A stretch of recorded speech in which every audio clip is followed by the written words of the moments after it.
नमस्कार दोस्तों, मैं विशाल वशिष्ठ आपका स्वागत करता हूं हमारे चैनल पर। दोस्तों, कुछ होती हैं भूली बिसरी यादें। Haryanvi culture, Haryanvi film industry आज विषय होगा ये।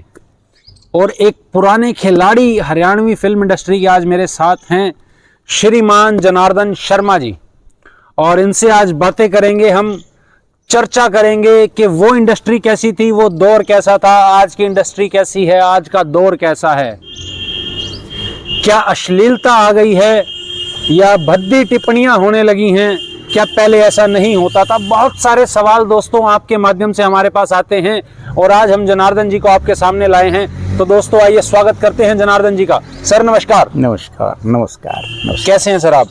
हाँ ठीक हूँ, बस जैसे इस अवस्था में होनी चाहिए वो सही है। गजब जवाब आप देते हैं। और मैं बड़ा प्राउड सा फील कर रहा हूँ कि एक बहुत पुराने खिलाड़ी, जब मेरा जन्म भी नहीं हुआ था उस समय में आप एक्टिंग के दौर से जो हैं गुजरे हैं, बच्चों को आपने पढ़ाया है और आउटिंग भी करी है। वो सब चीज़ें आप उस समय कर रहे थे जब हम पैदा नहीं हुए थे। तो दोस्तों यहाँ से बहुत कुछ सीखने को मिलेगा, तो वीडियो को अंत तक देखिएगा। सर पहला सवाल तो ये कि ये फिल्म इंडस्ट्री में बचपन से शौक था क्या? फिल्म इंडस्ट्री का तो मैं नहीं कह सकता, लेकिन जहाँ तक गाना है, एक्टिंग है, नाचना है, ये मेरी यादाश्त से पहले से ही मेरे को शौक था। मेरी यादाश्त से पहले से ही जी, क्योंकि मेरी माँ से, मेरे पिताजी से, मेरी बड़ी बहनों से मुझे पता लगा कि मैं नाचता बहुत अच्छा था, क्योंकि मेरी बड़ी सिस्टर थी। और मैं हर इंटरव्यू में एक बात बताता हूँ कि एक हमारी ताई मजीदन हुआ करती, मुस्लिम, उसकी 2 बेटियां थी, मेरे से बहुत बड़ी थी, मैं बच्चा था, वो मनीरी और कबीरी, और मेरी सिस्टर सुमित्रा। तो इनसे तो मैंने नाचना सीखा। और मेरे पिता और माता दोनों गाते भी थे, बहुत अच्छा गाते थे, पुजारी थे, और वो शादियों में फेरे करवाते थे, ढोलक बजाते थे, बहुत अच्छे शब्द गाया करते थे। इसी तरह हमारी माता फोक गाया करती थी, अभी 90 साल की होके मरी है, अभी तक गाया करती थी। तो तीनों जो विधाएं हैं, एक्टिंग, म्यूज़िक, गाना और नृत्य करना, ये मैंने पहले कहा ना, मेरी होश संभालने से पहले से ही मेरे अंदर पाए गए हैं। मैंने ऐसा अपनी माँ बाप और बड़ों से सुना है, जो बाद में धीरे धीरे मुझे टीचर जैसे मिलते गए। यूपी के मिले और अम्बाला पंजाब साइड के मिले। उनकी परवरिश में कह लीजिए, उन्होंने मेरे जो डल के तराशा, तो उनसे मेरे को फिर ये जो ना म्यूज़िक, डांस और नृत्य की विधा है, इसमें पनपने का और भी मौका मिलता गया विश्वविद्यालय स्तर पर। उसके बाद जब सर्विस में आया मैं, तो ऑटोमेटिकली मैंने अपना लेवल एक देखकर, मैं जैसे कि अभी थोड़ी बात हुई कि हर पल आदमी सीखता है, मैंने ज़िंदगी में मेरा ये असूल रहा है कि जहाँ कुछ भी नया मिलता हो और जो पॉजिटिव हो उसको ग्रहण करो, उसको सीखो। तो ये जो एक्टिविटीज़ का है, ये मुझे बचपन से ही मिला हुआ है, जो कि आज तक भी, क्योंकि अभी मैंने परसों ही एक मेरा इंटरव्यू हुआ था, उससे पहले 2 फिल्में भी अभी भी की हैं मैंने। 2 फिल्में मोहे रंग दे की है, वेब सीरीज़ की है, एक हमारे यहाँ जगबीर राठी जी डायरेक्टर हैं, उनसे की है। और इसी के साथ मैं 1-2 बात और जोड़ दूँ, फिर आपका अगला क्वेश्चन जो भी होगा उसका। हमारी एक संस्था बनी हुई है पिछले, अब ये 5वां साल हो गया उसको, हरियाणवी इनोवेटिव फिल्म एसोसिएशन जी, जिसका सौंपा प्रेसिडेंट की जो कुर्सी है मेरे कंधों पे डाल रखी है। और उसमें हरियाणा के बड़े बड़े कलाकार, यशपाल शर्मा उसके उपाध्यक्ष हैं, उषा शर्मा हैं उसमें, सुमित्रा हुड्डा जी जिन्होंने बहुरानी बनाई थी और पुरानी फिल्में बनाई थी, चंद्रावल की हीरोइन है।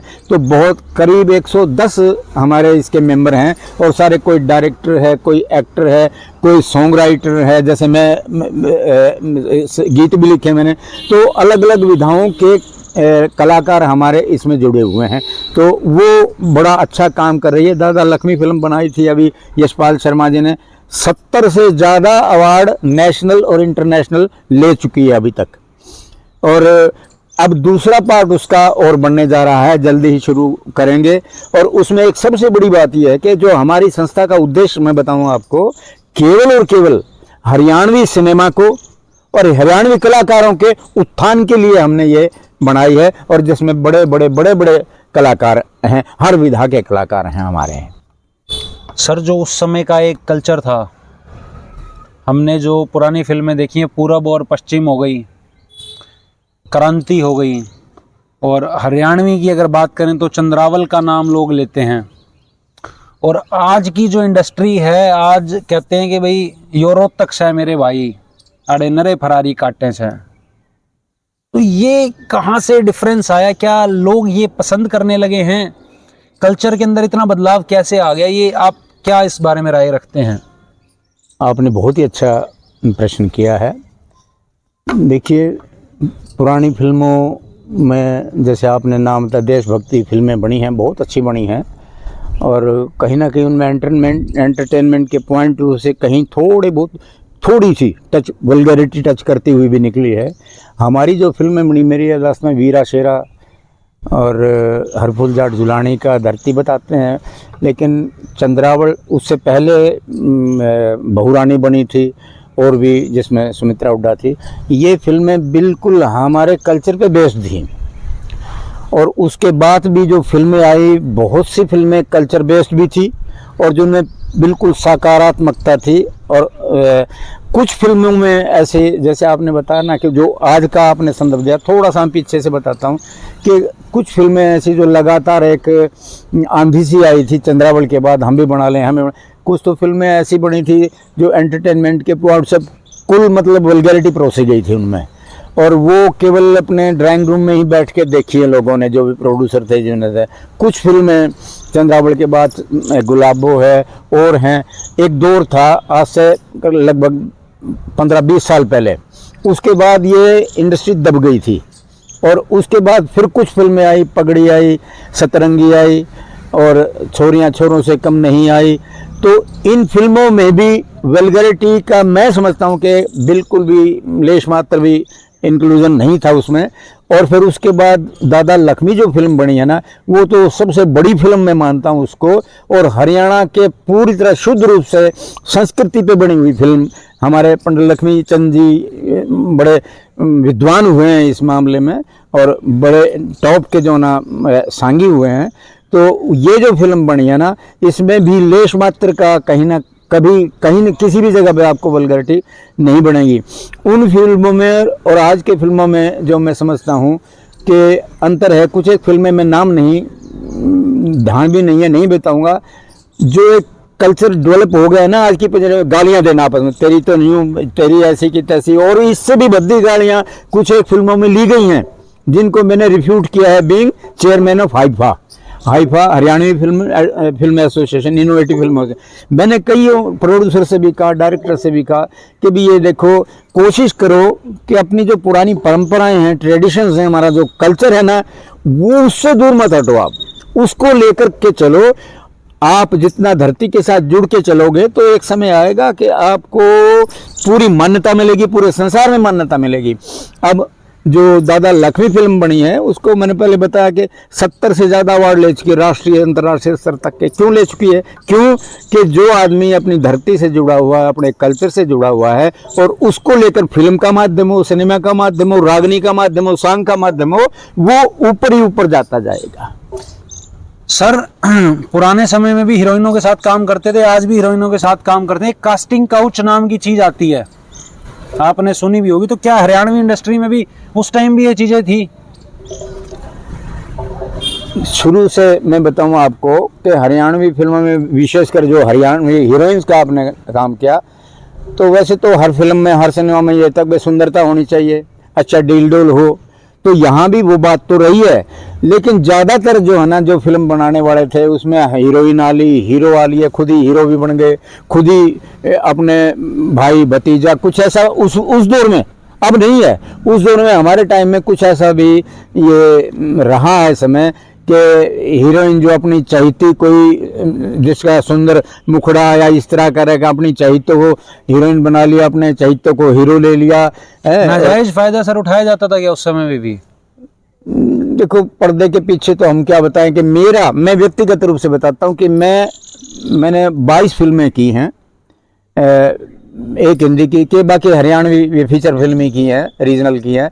तो मेरा रुझान ये रहता था कि मैंने अपना शॉट दिया, अपना सीन किया और मैं आके बैठ गया। डायरेक्टर ने कहा कि आप रेस्ट करिए, तो मैं आके बैठ गया।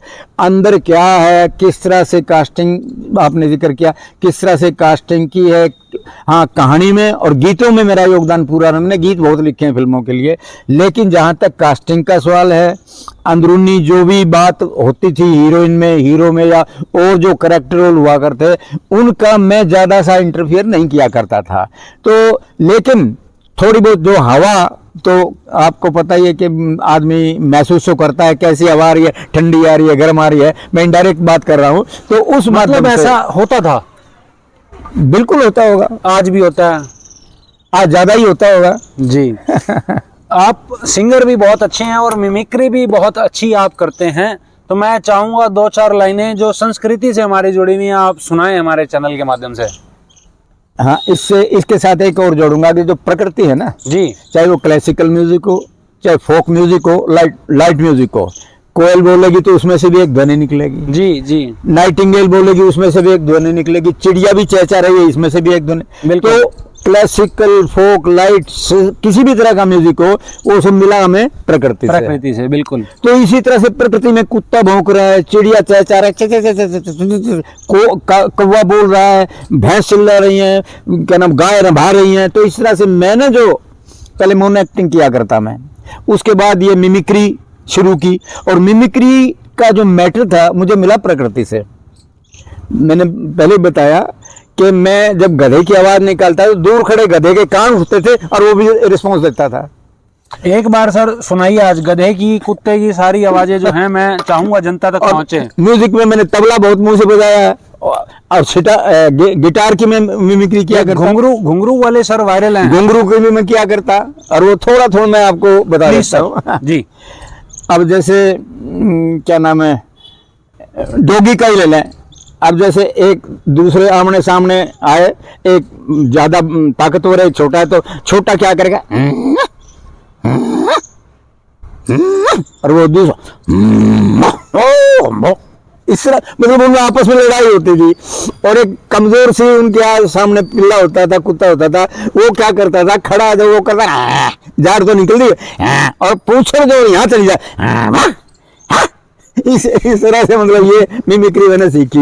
म्यूजिक का थोड़ा सा देखो, तबला जैसे है, मैं तबला, हालांकि म्यूजिक मैंने सीखा है, पढ़ा है, गुरुजन रहे हैं बहुत पुराने, ML नागपाल जी हुए हैं मेरे, सहजपाल जी, वो पंजाब में चले गए थे, 1966-67 की बात है। तो उनसे तबला, बंसुरी सीखी मदान साहब से। तो तबले का मैं थोड़ा सा आपको बताता, मैंने लगभग इंटरव्यूज में बजा के दिखाया है। सैमसन डेविड जो AIU के ज्वाइंट सेक्रेटरी हुआ करते, उन्होंने भी मेरा इंटरव्यू किया था पूरे नेशनल लेवल पे, उनको भी मैंने तबले का थोड़ा सा ये मिमिक्री करता था मैं।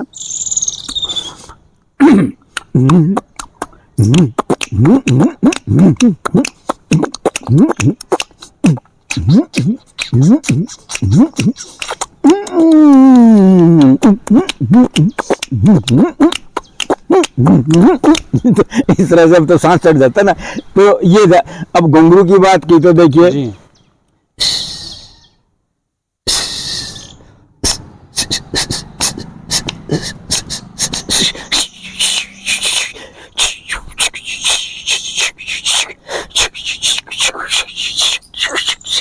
इस तरह से मतलब और भी मतलब दुनिया भर की मतलब वो निकालता था मैं। उम्र का तकाजा मैं लगा सकता हूँ, उस समय में बहुत बढ़िया रहती होंगी चीजें उसमें। हाँ, उस वक्त तो बस पब्लिक जो रिस्पांस मिलता था मुझे, तो जो है ना, पद्मश्री फलाना पता नहीं सारे अवार्ड मिल जाया करते जब तालियां बजाते थे ऑडियंस।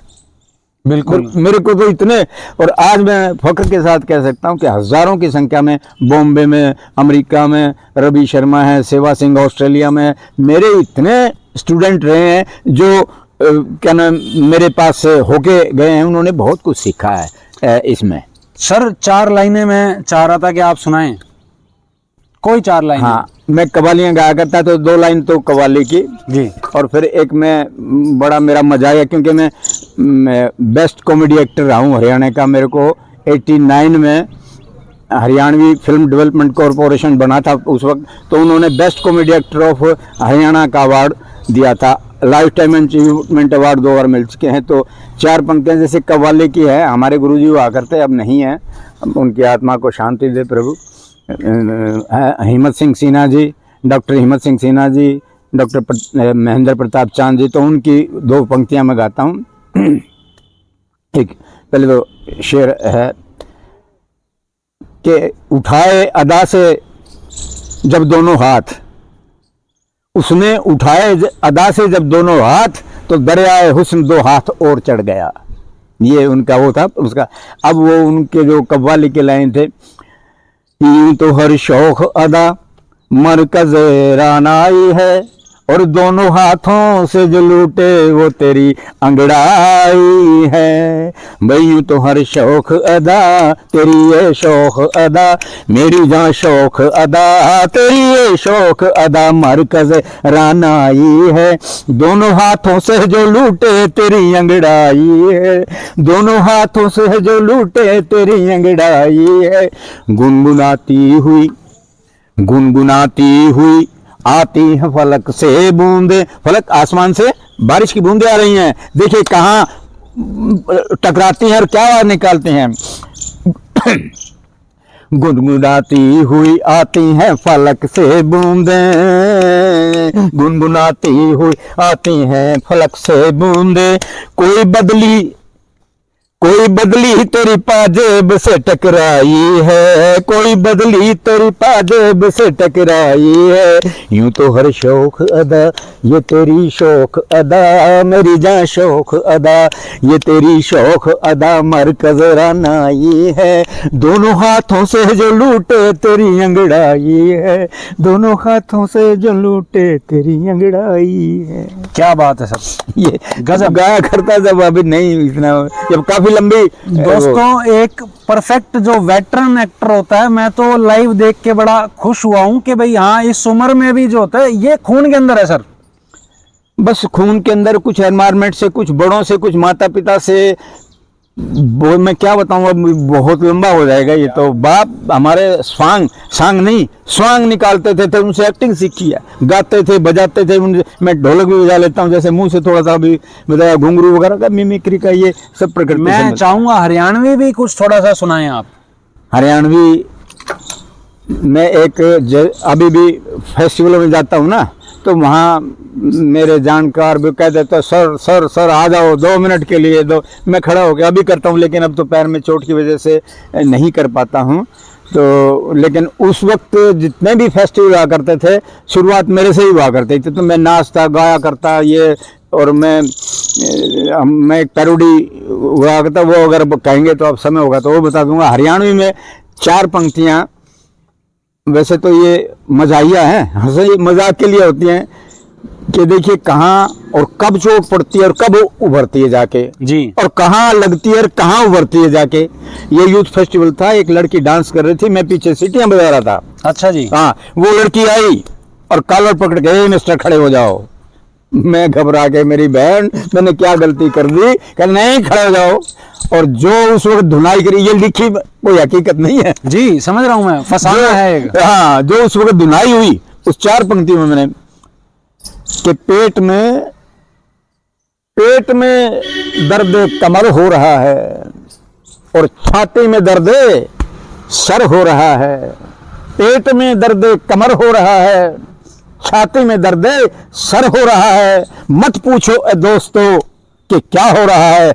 1970 में जो सैंडल पड़े थे, आज उनका असर हो रहा है, आज उनका असर हो रहा है। क्या बात है सर, क्या बात है, छा गया। और एक 2 लाइन अभी मेरी अखबार में भी छपी थी, बहुत पुराना। मेरे को देखिए, कंपैरिजन देखिए, 2 पंक्तियों में कंपैरिजन दिखाया, आप हंसेंगे कि तेरी जुल्फ न्यू लहरा रही है, तेरी जुल्फ न्यू लहरा रही है, जानू तो भैंस पुंजड़ हिला रही है। ये बहुत वायरल आपकी पंक्तियां हैं। भैंस पुंजड़ हिला रही है जी। आपकी श्रीमती जी भी मैंने सुना है गायिका हैं, बहुत अच्छी। और वो मैंने बताया था कि मैंने 8 डॉक्यूमेंट्री फिल्म भी बनाई हैं, और MD यूनिवर्सिटी फाइनेंसर रही है। बड़ा 16 लाख में बनी थी वो, 5-7 एक लीला धाम है यहाँ माड़ोदी में, उस पर भी बनाई है मैंने 8 डॉक्यूमेंट्रीज में। एक तो तीज फेस्टिवल 42 मिनट की बनाई, और संक्रांत की बनाई, और होली दुल्हनडी और बासुड़ा जो हमारी पुरानी ब्याह शादी का है, गुगा पेर पे है, इनमें बनाए। तो जितने भी इनके गीत हैं ना फोक, वो सारे मिसेज ने रिसर्च करे, उनको 2000 गीत रेडियो पे गाए उन्होंने जी। किताबों में गीतों की व्याख्या की है, उन्हें बहुत काम किया है उसने भी।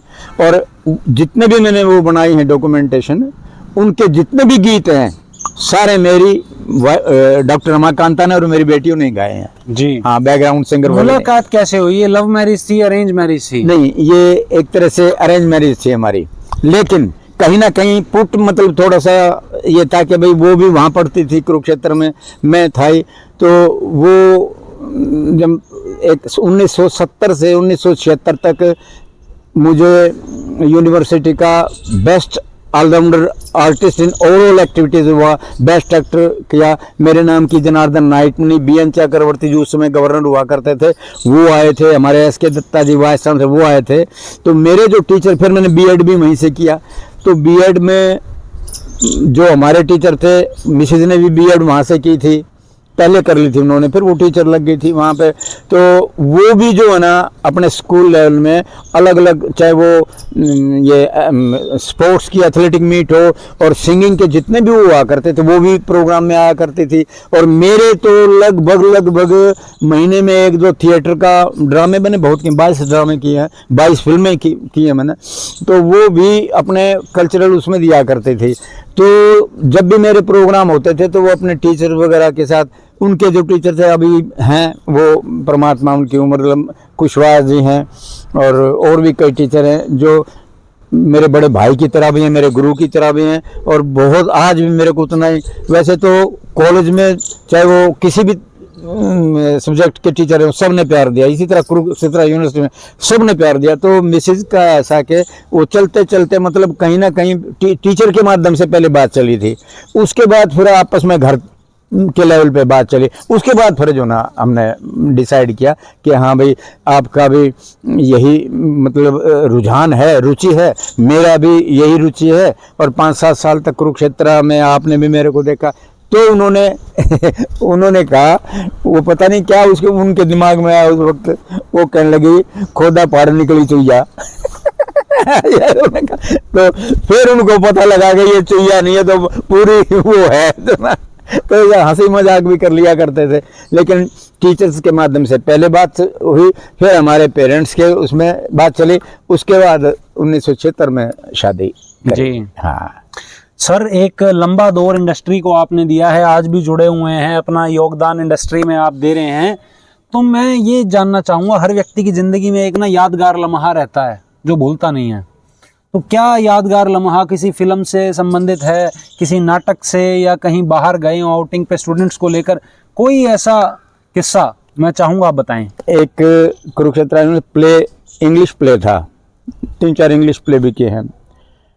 तो उसमें मैं चांसलर का यानी प्राइम मिनिस्टर का रोल कर रहा था। जो किंग था वो सेशन जज रिटायर हुआ है, करनाल के थे वो। अच्छा जी। वो वीरेंद्र रोड जी, वो सेशन जज रिटायर हुए हैं, तो वो किंग बने हुए थे, मैं प्राइम मिनिस्टर यानी कि चांसलर होता है। 7-8 लाइन का इंग्लिश वो डायलॉग था, और जब रिहर्सल कर रहे हैं खूब याद है सारा का सारा जो है ना। और उसमें वाइस चांसलर आए हुए और बड़ी बड़ी प्रोफेसर साहिबान आए, पूरी यूनिवर्सिटी इकट्ठी हुई थी देखने के लिए आए हुए थे। तो वो मेरे ख्याल से स्टूडेंट्स यूनियन का फंक्शन था या टीचर्स डे का था कोई, तो उसमें ये प्रेजेंटेशन देनी थी हमने। चल रहा है प्ले, वो जो डायलॉग था नचारा, उसका पहला तो वक्त मेरे को याद रहा और बाकी बीच में साफ हो गया, और आखिर की जो लाइन है वो कैसे मैं जो ना उस वक्त वो मेरे आज भी दिमाग में होता है। वो पहले शुरू, they should not be tolerated below the samandra triangle in connection with the king. Vice chancellor ने आके कहो वेल डन जॉर्डन। वो जनार्दन नहीं के बंगाली थे ना, जनार्दन नहीं बोला करते थे। बीच का खा गए आप, बीच का खा गया मैं। और लेकिन उस तार तुमको लास्ट का क्यों दे दिया, और शुरू this should not be tolerated. In connection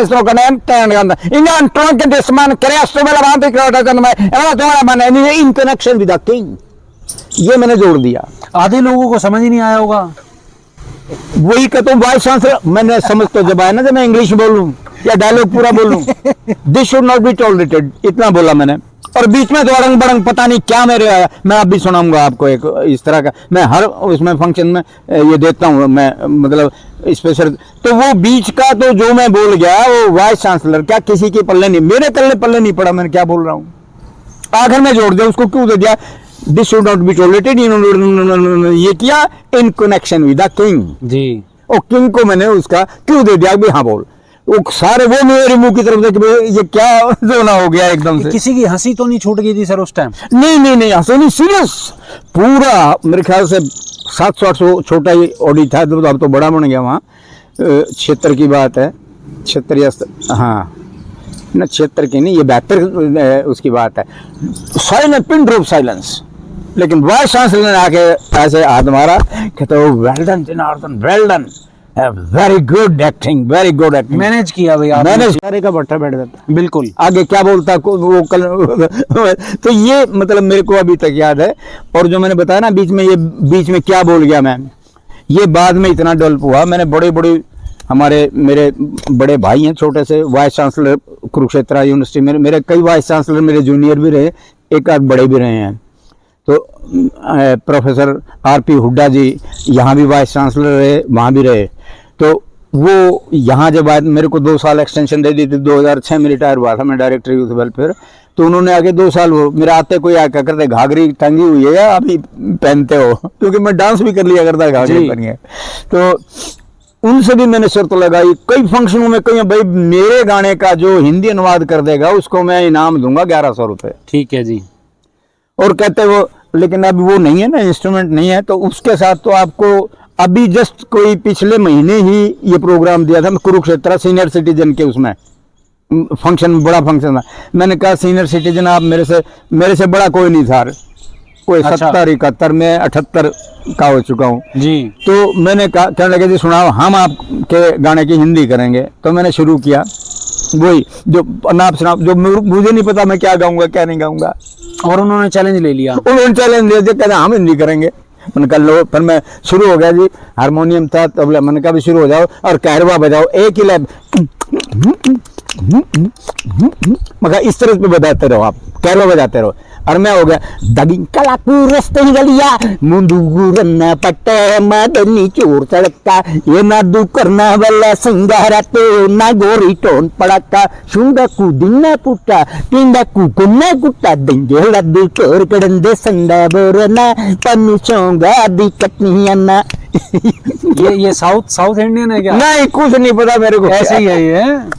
वाह, ये डोल हो गई, जुबान पे चढ़ गई है। तो ये तो दोस्तों ऐसे भी हरियाणवी कलाकार जो हैं मौजूद हैं अभी, और मैं सौभाग्य सर समझता हूँ इस चीज को कि मौका मिला मुझे आपके साथ बैठने का, और हमने कैद कर ली हैं कैमरे में ये यादें। तो ये भी जिंदगी के फलसफे हैं सर, के बंदा मिलता है किसी से और याद रहती हैं वो चीजें। और आपने जो समा बांधा है वो मुझे लगता है वीडियो में भी पसंद करेंगे लोग। ये मैंने एक बात बीच में कही थी कि पसंद की जहाँ तक बात है, मेरे अंदर कुछ नहीं, कुछ अडाप्शन आप पता नहीं क्या उछल कूद है ये, और लेकिन जो एस्थेटिक सेंस होते हैं ना वो दर्शकों में होती है जी। तो ऑटोमेटिकली जो मेरी खुराबात मैं खुराबात कहता हूँ उसको, उनको अट्रैक्ट कर लेती है, खुश, उनका एंटरटेनमेंट होता है जी। उनका मन और आत्मा प्रफुल्लित होता है, प्रफुल्लित होते हैं। और जब वो हंसते हैं, मुस्कुराते हैं और झूमते हैं ना, जब वो मेरे लिए सबसे बड़ी वही है, मेरा आर्ट वो है जी। सर एक गाना है आपका तू रोहतक की रेवड़ी के, हाँ। मैंने देखा तो उसमें जो वो अदाकारा हैं, हीरोइन हैं, वो एक गोबर उठा करके आपके सिर पे मार देती हैं। तो वो असली गोबर है नकली है? वो फिल्म छैल गाभरू से है जिसमें मुझे बेस्ट कॉमेडी एक्टर का अवार्ड मिला था। हाँ, छैल गाभरू। तो उसमें वो लड़की यहीं रोहतक की ही थी, अभी तो मेरे ख्याल से वो शायद बॉम्बे वगैरह में है कहीं पे। तो ऑटोमेटिकली उसका भी एक यादगार वो गाना चल रहा है। और कुर्डी जो है ना, हमारे गांव में कुर्डियाँ होती हैं, उनमें गोबर पड़ा रहता है। तो उसमें तू रोहतक की रेवड़ी, वो जिन्होंने ये गीत लिखा था वो डेथ हो चुकी है उनकी। तो उन्होंने उसी वक्त ऑन द स्पॉट लिखा। ऑन द स्पॉट ही जो ना देवी हुआ करते रिकॉर्डिस्ट हमारे, उन्होंने उस पर रिकॉर्ड कर लिया और उस पर वो मेरे पे उस लड़की पे किया। तो और जो गोबर था ना वो एक्चुअल में पूरा ऊपड़ा बढ़ा के और मेरे सिर पे मारती है। और जब हम डांस करते करते करते रास्ते में जाते हैं तो रास्ते में गांव का पता ही आपको, गोबरिया और अड़ंगा कांटे भी होते हैं। बिल्कुल। तो डांस करते करते मेरे पैर में कांटा चुभ गया था और कांटा जो चुभा तो मैंने कभी अब उधर एक्टिंग भी करनी, गाने पे भी ध्यान देना सिंक्रोनाइज करने के लिए।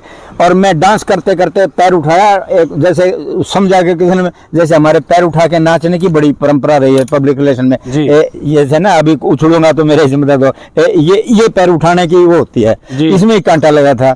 तो इसमें मतलब जो है ना वो मैंने इस ढंग से जो है ना होक भी महसूस भी ना हो, और मैंने डांस करते करते करते हाथ यहाँ आया और कांटा निकाल के फेंका और फिर जल लग गया मैं। अच्छा। और यही एक घटना और हुई है फिल्म छोटी साड़ी में, रिवाड़ी में वो शूट कर रहे थे। तो उसमें पहले तो मेरे को कंपाउंडर का रोल दिया। अब कंपाउंडर में ऐसे डायलॉग देखो उस वक्त दो अर्थी डायलॉग भी हुआ करते थे उस वक्त, जो ना थोड़ी बहुत एंटरटेनमेंट के लिए कर लगे। लेकिन हरियाणा का जो कल्चर है ना उसमें जब तक थोड़ा बहुत टच ना दिया जाए ना वल्गैरिटी का तो आनंद नहीं, लेकिन प्योर वल्गैरिटी, सकारात्मक वल्गैरिटी। तो छोटी साड़ी फिल्म में कंपाउंडर से मैंने डॉक्टर को पकड़ा बनाई हो, वो इतना बड़ा जो ना सुआ, मगर पकड़िया बना सुआ मना नहीं चाहिए तेरी कंपाउंडरी, जाके अपनी नाई की दुकान खोल लूंगा मैं। नाई की दुकान खोल ली, सेट लगाया, पूरा खोखा बनाया उसमें। तो उसमें असली उस तरह ले आए वो। अच्छा जी। वो पत्थर की पट्टी होती है जिसपे पुराने उसमें ब्लेड नहीं डला करता था, ब्लेड नहीं डला, वो उसका चमड़े के और उस पे चमड़े का पट्टा लगा के मैंने जो पूरी एक्टिंग करी। पहले तो मैंने कहा खोला उसके साथ और फिर वो पकड़ के चमड़े का पट्टा म्यूजिक बज रहा है, पूरे बॉम्बे करवाया करता, मैं हर फिल्म में जाया करता, गाने लिखे हैं मैंने बहुत। तो वो करके फिर मैंने वो उस पत्थर की टुकड़ी पे बनाने के लिए लिखा और रखा। तो जब वो म्यूजिक के साथ और ये जो था ना ये पोरवा पूरा उतार ले गया आपकी उंगली, खून हो गया। एक्टिंग में ज्यादा बह गए थे आप। एक्टिंग में ज्यादा गया तो मैंने कहा ओरिजिनल करना है तो ओरिजिनल करो। वो ये हो गया। उसका गाना बीकानेरी जी ने लिखा, अल्लड़ बीकानेरी जी हैं, हुए हैं अभी हैं मेरे का, उन्होंने लिखा था, मेरी खोखे में खुली दुकान, नाम मेरा धनसी नाई से, हजामत बनवा ले जुजमान, हजामत बनवा ले जुजमान, उस तरह गणा कसाई से रे और रह ने और ये पोरवा ले गया और फिर खून हो गया। वो भी मेरे को याद है जो ना। अच्छा, वो जब गोबर डाल दिया फिर कट लेते थे कि नहीं लेते थे? हाँ, वो ऐसा था, स्क्रीन प्ले में होता है कि भाई यहाँ से जाओ तो ये एक्टिविटी होगी, फिर आगे जाओगे तो ये एक्टिविटी, ऑटोमेटिक उन्होंने गोबर उठाया और मेरे उस पर लिया। तो ये तो मास्टर शॉट में ले लिया था, मास्टर शॉट में लेके ना, और क्योंकि उसमें कटिंग करते करते फिर जरा काटता है भाई, गोबर उठाया कट, फिर सिर पे जरा कट, फिर वो बिखरा कट, ये मास्टर शॉट में ही ले लिया और उसी का मजा बनता था उसमें जो ना वो। और फिर इस पे टाके आए सर, ये जो उंगली कट, हाँ, ये 2 दिन तक शूटिंग बंद रही और दूसरे एक्टर्स की शूट किया। मेरा ये 2 दिन तक पट्टी रही क्योंकि फिर वो कंटिन्यूटी थोड़ी सी डिस्टर्ब हो गई थी ना। तो फिर बाद में 2 दिन के बाद में जब थोड़ा सा वो। बॉम्बे में कभी काम करने का मौका मिला सर? बॉम्बे में एक बार गया हूँ मैं। बॉम्बे की ही मैं बात करता हूँ। मैंने बताया था कि 6-7 साल पहले सृष्टि ने, धर्मेंद्र डांगी ऑर्गेनाइज करते हैं हरियाणवी इंटरनेशनल फिल्म फेस्टिवल, उसमें मेरे को सतीश कौशिक जी अब नहीं है, परमात्मा उनकी आत्माओं को शांति दे, यशपाल शर्मा और अखिलेंद्र मिश्रा, और वहाँ के बाद उन्होंने मिलकर मेरे को वो दिया था लाइफ टाइम अचीव अवार्ड में। क्या बात पूछे था, मैं दिमाग से उतर जाती। मैं कह रहा हूँ सर बॉम्बे का। हाँ, बॉम्बे का। तो उसमें यशपाल शर्मा ने एक बहुत बड़ी बात की थी कि भाई हरियाणा के एक ऐसे कलाकार हैं, यशपाल जी ने कही थी बात कि एक ऐसे कलाकार हैं जिन्होंने बॉम्बे का रुख नहीं किया कभी। और यहीं रहकर यहीं के कल्चर को, यहीं की संस्कृति को फिल्म के माध्यम से, अपनी एक्टिंग के माध्यम से, अपने सिंगिंग के माध्यम से हमेशा उत्थान किया अपने कल्चर का, बिना उसका लोभ किया कि भाई बॉम्बे जाऊं और पैसा कमाऊं। बाकी उन्होंने कहा कि भाई हमारे जैसे कलाकार, क्योंकि जो भी थोड़ा सा मतलब कुछ सीखता है वो आज भी 50-60 जो ना हमारे हाई फा के इनोवेटिव फिल्म एसोसिएशन के मेंबर हैं, वो 50-60 तो बॉम्बे में ही है, राइटर है, एक्टर हैं, सारे बॉम्बे में हैं। तो यशपाल जी ने बहुत बड़ी बात की थी, जो हमारे वाइस प्रेसिडेंट हैं इसके हरियाणवी इनोवेटिव फिल्म, वो दादा लक्ष्मी बनाई है, अब दूसरी बना रहे हैं। तो उन्होंने बस ये बात की जो आज तक मेरे दिमाग में, कि एक ऐसा एक्टर है वो जनार्दन शर्मा, जिसने बॉम्बे का कभी रुख नहीं किया। अभी मैं जींद पढ़ता था तो मेरे मन में भी आया कि बॉम्बे जाके एक्टिंग करेंगे। दुनिया ही कहा करती थी कॉलेज में, क्या पड़ोस क्या जो भी, जो ना जींद में भी मेरा अच्छा परमात्मा की दया से और गुरुओं की दुआ से अच्छा, माता पिता के उससे अच्छा प्रभाव रहा। और कुरुक्षेत्र में तो गोल्डन पीरियड था कल्चरल एक्टिविटीज़ का। तो 1965-66 की बात है, मैं सर्कस आया था, सर्कस के पीछे वो लिया था। इतनी मतलब क्रस्ट वो रहा करती मेरे को भी, कहीं ना कुछ तो निकल उचाटी सी रहा करती। और एक्टिंग की मैं फिल्म बचपन से ही, घर में मेरे मौसा जी, मेरी बहन के ससुर के भाई की डेथ हुई पड़ी, मैं भिवानी फिल्म देखने के लिए आया हुआ हूँ और गया था उनके साथ। मैंने कभी मैं आता हूँ पीछा गाड़ी चढ़ के फिल्म देखने के, तो इतना मतलब वो होगा मैंने फिल्म। तो बम्बई का मतलब मेरे को कभी, हाँ, जितनी भी फिल्में बनी हैं और जितने मैंने गीत लिखे हैं उनके म्यूजिक के लिए मैं जरूर बॉम्बे गया हूँ जी। शशि रंजन के पास ठहरा करते, और भी कई जगह रुका करते। मैं, अरविंद जो आज भी डायरेक्टर रहे मेरी सभी फिल्मों के, भाल सिंह सिंगर रहे हैं, बहुत टॉप मोस्ट सिंगर हैं हरियाणा के। वो अब कनाडा में दोनों बेटे उनके फिल्मों में बैकग्राउंड म्यूजिक देते हैं, बड़ी बड़ी फिल्मों में देते हैं। तो मेरे को बम्बई का कभी वो नहीं हुआ। मैं चल पड़ा जींद से अपना थैला लेके। उस वक्त मेरे ख्याल से एक बताते हैं कि 100-125 की टिकट थी बम्बई की दिल्ली से। तो भादरगढ़ आ गया ना जींद से, तो माकरो सुना था। ऐसे ही जो बेंच बैठे हैं, तो ऐसे ही बेंच था, बेंच पे बैठ के आ गया। मैंने कभी मैं सपने में बॉम्बे जाएंगे, ये करेंगे, कहाँ ठहरेंगे, कहानी देखेंगे, सड़क पे कहीं ना कहीं इस तरह का कोई मिलेगा, क्योंकि उस वक्त तो हरियाणा से कोई था ही नहीं। 65 की बात, 66 की बात है ये जी। मैंने कहा चलो जैसा भी हो गया, सड़कों पे रात बिताएंगे, कैसे कुछ करेंगे, सपने बुन रहा था। इतने में गाड़ी आई दिल्ली की तरफ से, और मेरे वाली इधर दिल्ली जाऊँ, और बैठे बैठे वो गाड़ी आने से पहले की बात है, पहले तो मैं सपने दे रहा था बॉम्बे के। उस वक्त फिर एकदम से छोटे भाई मेरे 2 हैं, बहुत छोटे, 18 साल और 16 साल छोटे हैं। छोटे 2 सिस्टर हैं, तो बड़ी सिस्टर की शादी हो चुकी थी, मेरे से एक और छोटी, 3 सिस्टर 2। फिर मदर की चेहरा आ गया, फिर फादर का चेहरा आ गया मेरे सामने, क्योंकि फादर और मेरे ताऊ की बनती नहीं थी, वो आपस में काफ़ी मतलब जो है ना, वो उनका झगड़ाबाजी रहा करता था।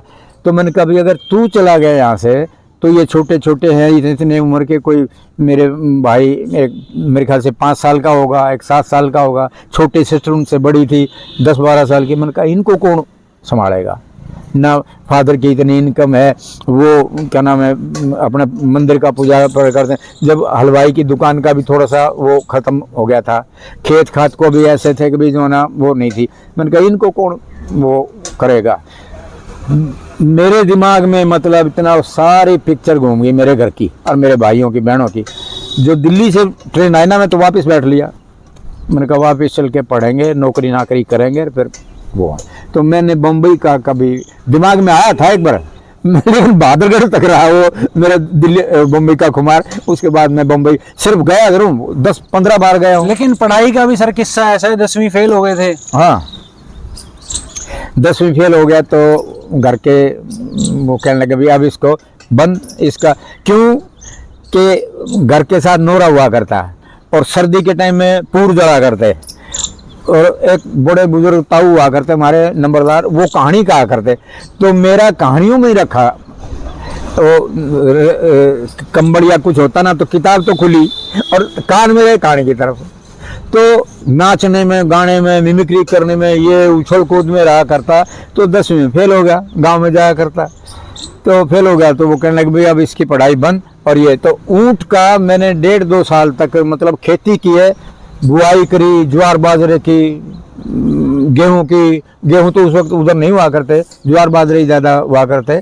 तो बुआई करी, बुआई करी, और दूर दूर से 2-2 किलोमीटर दूर जाके कोस दूर जा करके जाटी के कीकर के लौंग छड़े काट के लेके आना और जेड़ी पो के एकदम से ऊपर सिर पे रख लिया करता। उस वक्त ताकत भी थी। तो 1.5-2 साल तक मैंने खेत में काम किया। उस वक्त अच्छी ज़मीन थी और लावणी किया करते, सूड़ किया करते, सारा का सारा जो खेती का काम फादर को छोड़ के मैंने अपने ऊपर से ले रखा था।